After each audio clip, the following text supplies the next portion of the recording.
안녕하세요, 여러분. 오늘은 제가 임신 18주차를 맞이해서 임신이 되는 방법과 임신 극 초기부터 지금까지의 증상들에 대해서 가볍게 한번 수다를 떨어보는 시간을 가져보려고 합니다. 제가 올해 임신을 해서 그런지 유난히 주변에 임신을 준비하거나 아니면 임신 중인 친구들이 많이 보이는 것 같은데요. 이 영상이 조금이나마 도움이 되었으면 하는 마음으로 한번 시작해 보도록 하겠습니다. 먼저 저는 남편과 임신을 계획하고 딱 한 달 만에 임신에 성공한 케이스인데요. 운이 좋았다고 생각을 하면서도 그 당시에 제가 했던 행동들이 임신을 성공하는데 큰 도움이 되었던 것 같아서 한번 방법을 얘기해 보려고 합니다. 주변에서 염소즙을 먹어라, 운동을 열심히 해라, 담배를 피지 마라 이런 얘기들이 있는데 저의 경우를 생각해보면 한약은 먹지 않았지만 몸을 따뜻하게 하려고 노력을 했던 것 같아요. 그래서 일주일에 2-3번 정도는 반신욕을 하고 저녁마다 좀 움직이면서 가벼운 산책을 하거나 또 주말에는 남편이랑 등산을 해가지고 저희 아기 태명도 같이 등산했던 한박산에서 이름을 가져와서 한박이라고 짓기도 했는데요. 이런저런 전해지는 얘기들과 제가 했던 행동들의 공통점을 살펴보면 몸의 순환에 초점을 맞출 수가 있을 것 같아요.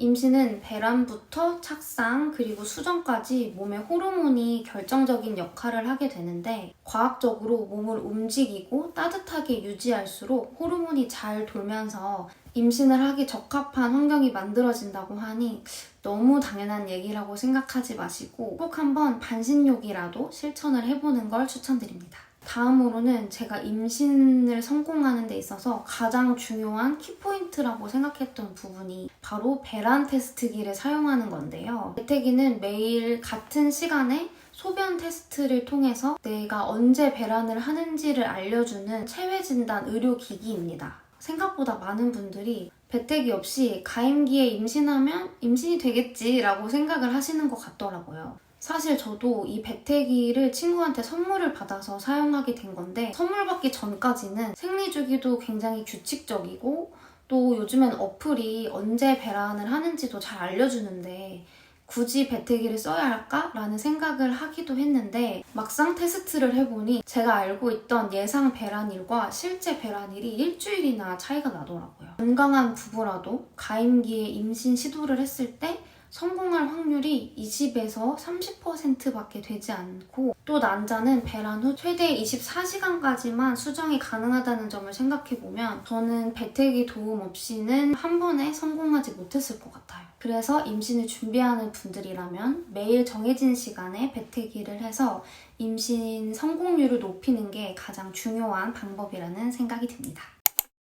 이제 임신 초기 증상으로 한번 넘어가 볼게요. 임신 극 초기 증상 이거 진짜 궁금하잖아요. 저도 생리가 조금만 늦으면 혹시나 하고 인터넷에 밤마다 검색해봤던 기억이 있는데요. 정말 증상놀이라고 할 정도로 임신 극 초기 증상이랑 생리 전 증상이 너무 유사해서 헷갈릴 수밖에 없더라고요. 저 같은 경우에는 괜히 어지럽고 속도 너무 안 좋아서 토도하고 수박이 땡긴다든지 이런 증상이 있어서 혹시나 했다가 아닌 경우도 많이 있었고 또 처음 보는 엄청 연한 혈이 나와서 이건 착상혈이다 무조건 했다가 또 아닌 경우도 있을 정도로 헷갈리고 또 한번 이게 임신인가 하는 생각이 들면은 모든 증상들이 다 임신 증상 같고 잠도 안 오고 정말 궁금했던 그 마음을 잘 알고 있습니다. 저의 경우에는 진짜로 임신이 딱 됐을 때 느꼈던 증상들을 공유해보자면 일단은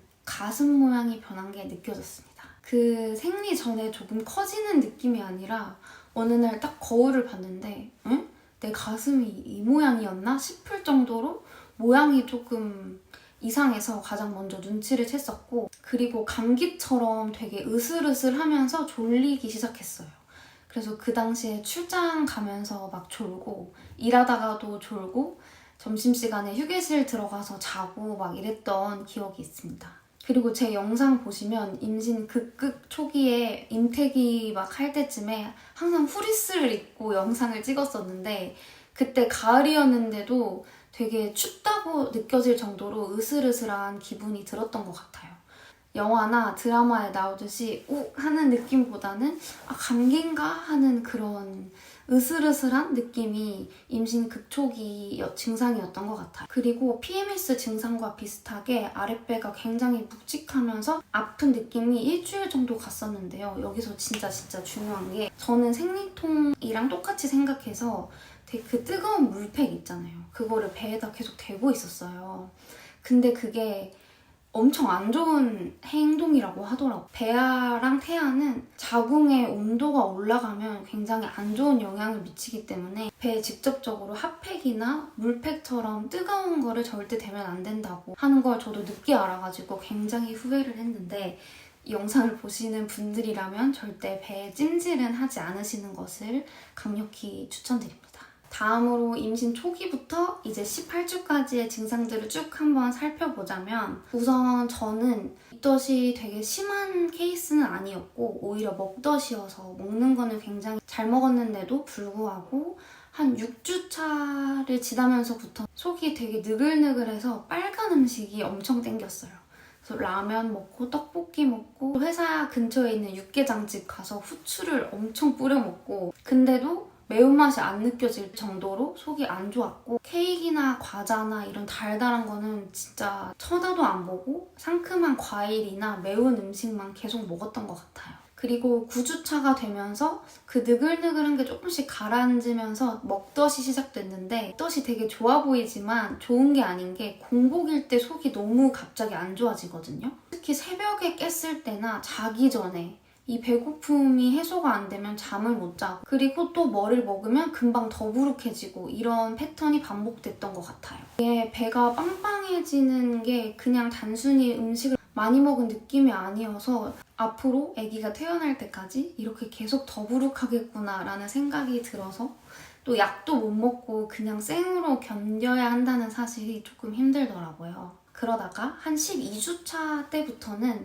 이 먹덧 증상도 거의 많이 사라지고 속이 많이 괜찮아졌었는데 이때부터는 허리가 아프기 시작합니다.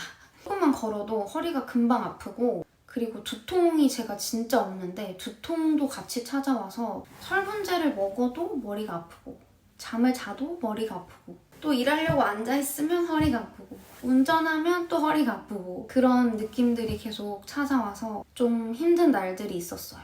사실 저는 제가 임신하면 다른 그 멋진 SNS 속의 임산부들처럼 운동도 하고 해외도 가고 그런 멋진 라이프를 즐기려고 했는데 현실은 잠이 진짜 많이 와서 초기부터 한 12주, 15주까지는 그냥 틈만 나면 집에서 누워있고 잠자고 먹고 자고 신생아 같은 삶을 살았던 것 같아요.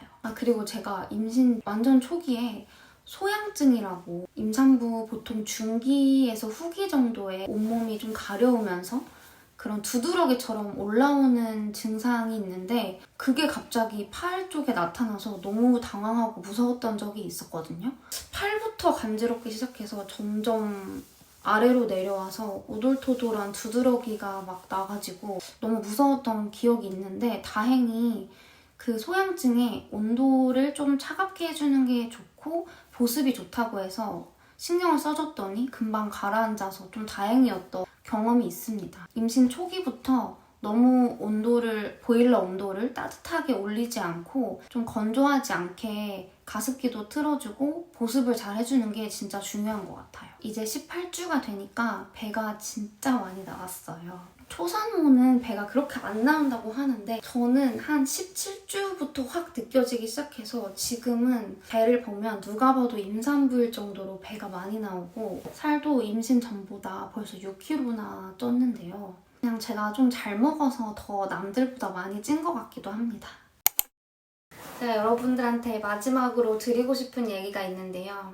사실 임신을 준비하거나 임신 극초기인 분들은 정보가 정말 궁금하잖아요. 저도 초반에 그런 글을 진짜 많이 읽어봤는데 제가 든 생각이 뭐였냐면 무탈하게 정말 행복하게 임신의 기간을 지내고 있는 사람보다는 걱정이 있거나 문제가 있어서 고민 상담을 위해서 글을 올리는 경우가 대다수여서 올라오는 글들만 계속 읽다 보면은 이게 사람이 걱정에 휩싸일 수밖에 없어요. 우리가 아직 이 시기를 겪어보지 않았기 때문에 좀 타인의 경험에 의해서 생각을 많이 하게 되는데 저는 오히려 그 글들을 많이 읽는 게 저한테 좋은 영향을 주지 않았다고 생각하거든요. 저도 한 가지 고백을 하자면 이건 남편도 모르는 거긴 한데 아마 끝까지 안 볼 거니까 얘기를 하자면 저도 결혼 전에 산전검사를 했을 때 제 난소 나이가 41살이 나와서 굉장히 충격을 받았던 기억이 있습니다.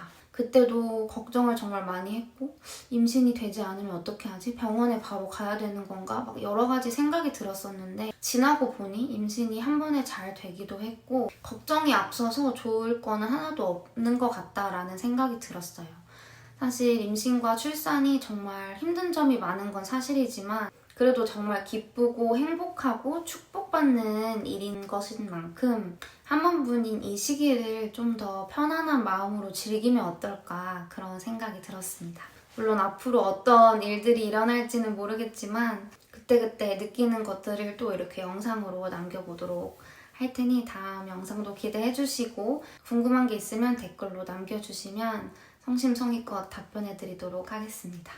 끝까지 봐주셔서 감사드립니다.